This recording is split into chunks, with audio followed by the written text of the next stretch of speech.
Welcome aboard, ladies and gentlemen. My name is not Johnny Knoxwell, and today we're gonna see what will happen when you put the reverse on the manual car at speed approximately 60 miles per hour. Okay, I'm just kidding, it won't go that fast. But let's see. 1, 2, 3.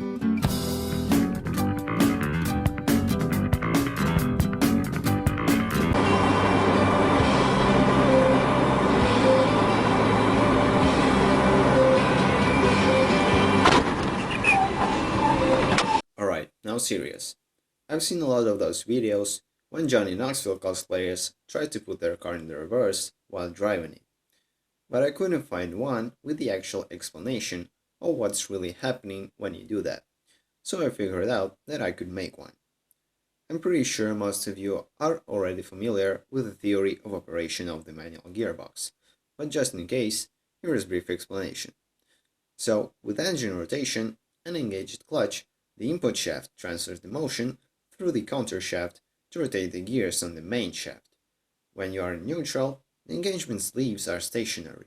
No drive is transmitted to the output. When you push the clutch pedal, it removes the motion from the input. This allows you to connect the gear with the external teeth on the output shaft and lock the gear.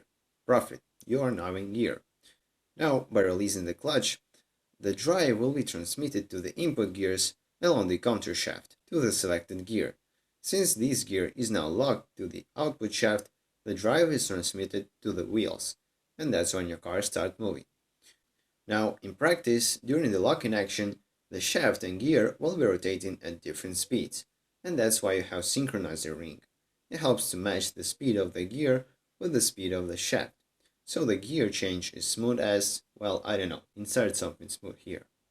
So we push the clutch, cut the power flow, and by selecting the gear, we move the sleeve, which will press the synchronizer ring against the gear, and due to high frictional force, the speed of the gear will become the same as of the shaft.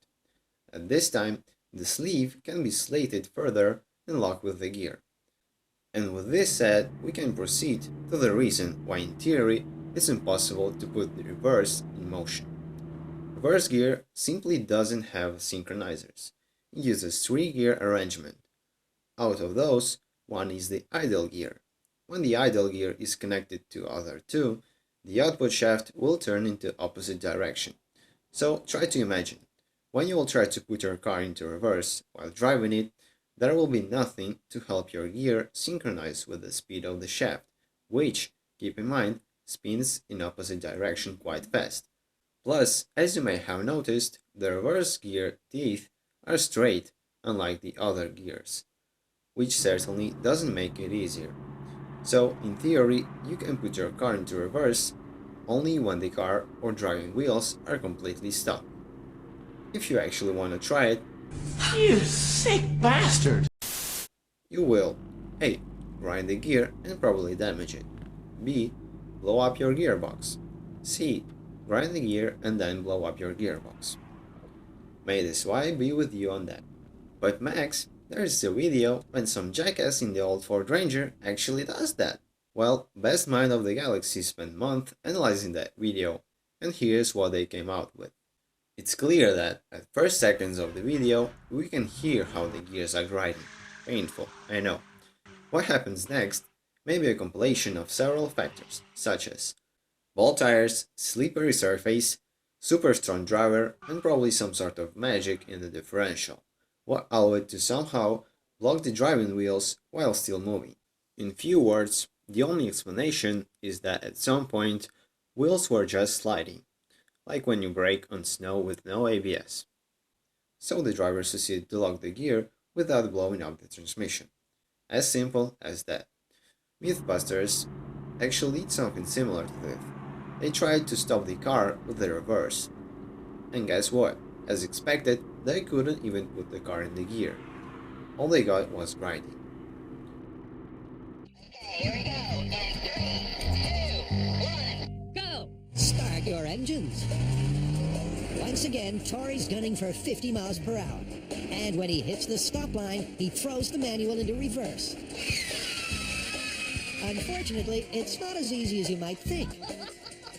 The transmission crunches and Tori clenches. Here we go, of course. Hit the brake! Save yourself! But he can't engage the reverse gear. Hey, you made it down here. And that was it, guys. If you need more detailed video on Gearbox, there are already plenty of them. I will leave the link in the description. As always, hope it was entertaining and useful. Last but not least, I consider myself a very grateful person, and I will never forget the support you guys given me. There was not a single negative comment in my first video, well, yet, which I think is a good signal. By the way, check it out if you haven't already. Anyways, thank you so much, drive safe and stay tuned.